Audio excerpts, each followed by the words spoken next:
If I had been able to be rational about it, fully rational, I think I would have been out a lot sooner. We owned 7 properties, 6 of which were long-term rental lease options. And the 7th was supposed to be our dream home, and the rentals were supposed to be our future. And if we hadn't sold when we did, we would have been upside down on 4 or 5 of the mortgages.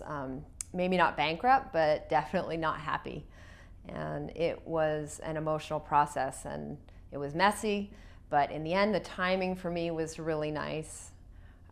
In the mid-2000s, my brother-in-law bought a bunch of copies of Conquer the Crash to give to friends and family, and I read it, and it immediately jumped out at me. And I think the gravity took a while to really sink in, but it was definitely the catalyst to protecting ourselves from real estate collapse. And I started selling properties that year. It took a while to unwind, and in the end, though, we protected ourselves. And I was one of the only ones to read it. The psychology in Conquer the Crash is what really intrigued me. My dad was a psychiatrist, and we grew up talking about psychology around the dinner table, and I got my degree from James Madison University. So unraveling the mysteries behind investor psychology led me on a deeper path to socionomics. And it was when I dug deeper into socionomics by watching History's Hidden Engine that I finally found where to apply this psychology as an educator.